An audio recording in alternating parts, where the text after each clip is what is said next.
everyone. We're here at Lord's. England have just announced their squad for the forthcoming Tri-Series in Australia, and then directly after that the exciting World 2020, and we've also had our first sit down with new coach Lisa Kiteley, so we've had a bit of a chat to her. So Sid, we've got a squad now. Any surprises? Well, not really, were there? It's just one change from the squad that went to Malaysia. They've brought in Georgia Ellis, and that means that Kirsty Gordon is staying behind, unfortunately. But definitely not really a huge surprise. And Lisa talked a little bit about this. I think she felt that they had too many spinners for the conditions they were likely to encounter in Australia. And so they wanted a little bit more seam, and also she mentioned that Georgia Ellis, of course, provides some batting cover as well as an all-rounder. So I think that selection makes sense. So it's going to be disappointing for Kirsty, but c'est la vie, and great for Georgia, who's also played in Australia before. She's got lots of experience. She's been involved in lots of tournaments. So I think that's a good selection, but not really a surprising one. Yeah, Elvis wasn't out there in the most recent WBBL, but she was in the one before that and had a really good tournament, didn't she? So, and it sounds like that was quite influential in Lisa Kiteley's thinking, who's obviously herself been coaching in the WBBL and therefore will have been quite aware of that, so that's interesting. But yeah, generally I think we'd probably say England are playing it safe. Is that fair? Yeah, it probably is, I think. Do they have any real, is there that wild card selection that, we'll talk a little bit later about Australia's selections, but, they've selected Sutherland, who's, not played before. England haven't quite done that, have they? No, absolutely not. There aren't going to be any new caps being handed out. Obviously, we do have in the squad 3 players. I think it's 3 who have never played in a World Cup before, and one of those is Freya Davies, and the other 2 are spinners. It's Sarah Glenn, and of course Maddie Villiers as well. So 3 players who haven't played in the World Cup. And that is going to be a challenge in itself. It is a step up in terms of going from, so for somebody like Freya Davies, who's played her internationals against Sri Lanka and against Pakistan, she's now going to be facing the world's top teams. So that is a challenge. Lisa Kiteley did kind of mentioned that, and she said that actually that can be an advantage as well in the World Tournament, because what happens is that teams maybe haven't faced you before and they have to spend a little bit of time getting to know you, getting to know your variations, and they don't quite know what to expect, so that can be good too. But generally speaking, this is a reasonably settled England side, we'd think. Yeah, definitely. I mean, I think that we can be fairly confident exactly what the batting lineup's going to be. The bowling there might be a few more opportunities for England to switch things around. It's like, I think that when we were speaking to Lisa, she definitely, strongly implied that she expects Freya Davies to play. So maybe England are going to go in with 3 seamers into those early matches. Obviously, the Tri-Series that England are playing beforehand will tell us quite a lot about what England's plans are. One interesting thing that she did say about the Tri-Series, I asked her if she was going to use that as an opportunity to try and get everyone some game time, and she said absolutely not. She said a cap has to be earned. You don't get a cap just by coming on the tour. You have to really earn it, and we will pick the best side, and if you're not part of the best side, you won't get a game just to make you feel better. So I thought that was quite an interesting thing to say, and perhaps a bit of a change from things we've seen in the past. It's definitely an insight into her mentality, which is about winning, and I suppose she probably feels as coach that her reputation will be kind of made or broken potentially in the way that England perform in this forthcoming World T20. If they crash out in the group stages, that looks really bad for a team who are ranked second in the world, doesn't it? Yeah, I memean, England have certainly got the players to get to the final, and she mentioned that she herself will be disappointed if they don't do that. I don't think it's just it's not, her job's not going to be on the line if they don't do that, but it will certainly be disappointing if they don't get past the semi-final. So that's what they'll definitely be looking to do. And what did you make of, because it's obviously the first time that we've had a chance to sit down with Lisa Kiteley and chat to her about just generally about how she sees the role and herself as coach. What impression did you get? I very well remember the first time that we sat down with Mark Robinson. We didn't have a clue who he was because he'd obviously come out of the men's game of men's county cricket, and I remember being very, very impressed actually, and thinking straight away, like, great guy, think he's going to do a really great job. What did we make of Lisa Kitely? Well, she's certainly got an edge, hasn't she? She was asked about, kind of building for the future and that kind of thing, and she was like, no, I just care about winning games now. Just about winning games. She was asked about tactics. She's like, we need to bowl teams out. We've got to take wickets, and that's definitely a little bit of a change from where England and a lot of other teams have been, to be fair. It's. I think we would generally say that England's bowling has been good enough, actually.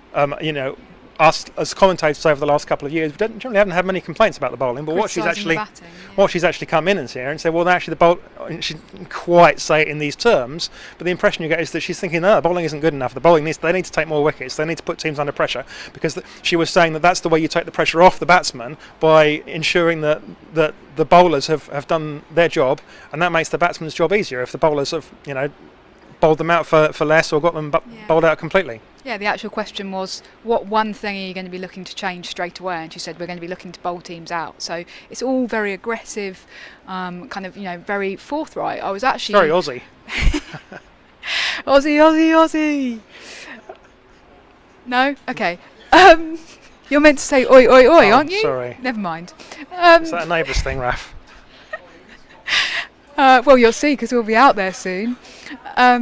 Yes. Anyway, I was actually really impressed because I felt that she was very honest and very forthright, and I didn't feel that she was trying to hold things back. And that was one of the things that really impressed me about when Robbo was first appointed. That I felt like he was answering the questions honestly, and he was taking time to think about the answers, but he was still being honest, and I really got that sense from Lisa Kitely as well. I thought that I was a bit worried that we might be going back to the days when the coach would refuse to say anything to the press, or we did have a period where actually it was quite difficult when England were losing, that things went wrong, and you felt like the people or the person we really wanted to talk to was the coach, and I feel like now we are still remaining in an era where we are going to be able to talk to the coach, and that she's going to say interesting things and she's going to say honest things.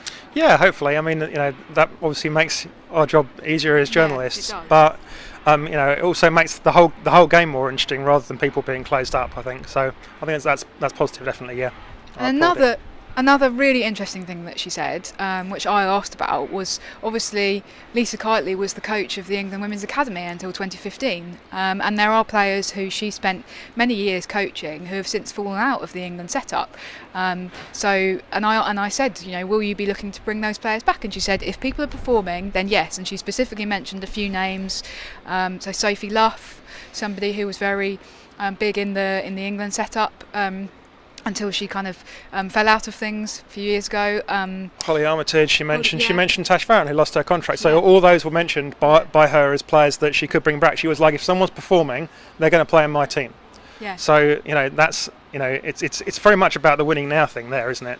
Absolutely, and I think that's really positive for those players who maybe have fallen out of contention and perhaps thought, well, the walls are closing around the England squad. There's maybe a sense in which those walls are going to open up under Lisa Kitely, who knows some of those players quite well. Yeah, and that will definitely be. I mean, I'm sure that those players will hear those words, and they'll be pushing extra hard when it comes to the first competitive fixtures of the English summer, going, I really feel I can get back here, and this is their new opportunity with a new coach. And nothing would give me more pleasure than seeing some of those people do it and achieve the England honours that they haven't found in the first blooming of their careers, if you like. Sure. Okay, well that's what's happening with England. We've also had the announcement now of the Australian squad for the forthcoming World T20. That was interesting. Sid, you did mention earlier about this slightly left field perhaps selection of Annabelle Sutherland. Yeah, definitely a left field selection. I mean, they splashed it all over their headlines yesterday. They kind of scooped their own scoop. And they clearly felt that was something worth talking about, and it definitely is. I mean, we'll have to see if she actually plays any games. Of course, she may well be part of the squad for the entire tournament and not play any matches, but she might do as well. I mean, you've got some thoughts on why they've brought her in, haven't you, Raf? In terms of like their search, this constant search for fast bowling, and they don't seem to quite have kind of settled on anybody yet. They've got the older people, but the younger generation, they're still looking for that next generation of fast bowlers. Yeah, absolutely. I think that Australia have got a batting lineup that goes into next week. So the competition for batting spots is ferocious. Therefore, you have to bring something else, don't you? And so they're really on the lookout for bowlers, but particularly they've had some very successful young spinners who have come into the side, and people like Georgia Wareham and Sophie Molyneux, who partly are competing for the same spot. But they still haven't managed to find who's going to be the next Megan Shute, and potentially who's going to be the next Elise Perry with the ball. She is only 29, but you still have to think a little bit, a couple of years into the future, don't you? And I guess potentially, so they're bringing in Annabelle Sutherland because they think she could be, she could help out in that department, and therefore that's why she's been favoured over perhaps somebody like Amanda Jade Wellington, who would consider herself very unlucky to have missed out. Yeah, there'll be a lot of players in Australia that will consider themselves unlucky to have missed out, but that's something that they're going to have to get used to a little bit. Something that one of the kind of almost negative side effects of the vastly increased amount of professionalism is you're going to have a lot more disappointed professionals. You're going to have a lot of people that grew up hoping to play for Australia. They're still going to be professional cricketers, but perhaps those people aren't going to get to play for Australia. They're not going to get the same opportunities because it's no in Australia. It's no longer enough to be good. You have to be very, very good. And one of the things about being a professional sports person is you have to be able to deal with that kind of disappointment. You have to be able to go, well, playing state cricket in Australia, playing WBBL, or in this country playing in the 100, being at the top of the domestic game is a good thing. You don't need to play international cricket to be a great player. And to have a career, and you just have to kind of dive into that and make the most of it. That's going to be a challenge for some people, but it's one that they're going to have to get used to rising to. Yeah, absolutely. New Zealand haven't announced their squad at the time that we're recording this, but we have had some exciting news, bit of a big announcement from New Zealand overnight. They have a new captain. Oh. Yeah, congratulations, Leah Tahuhu and Amy Satterthwaite, who have had a beautiful baby girl. Is the baby now the captain? Tell me this, Raf. That'd be ridiculous. New Zealand have announced a new captain, Sophie Devine, and interestingly, because we thought that perhaps it would be a temporary thing with Amy Satterthwaite having gone off on maternity leave. But they seem to have announced Sophie Devine is going to be captain for the foreseeable. So that's interesting in itself. But we love Sophie Devine. Yeah, she's a great player. She's just had a fantastic WBBL. She was player of the tournament, I believe, in WBBL.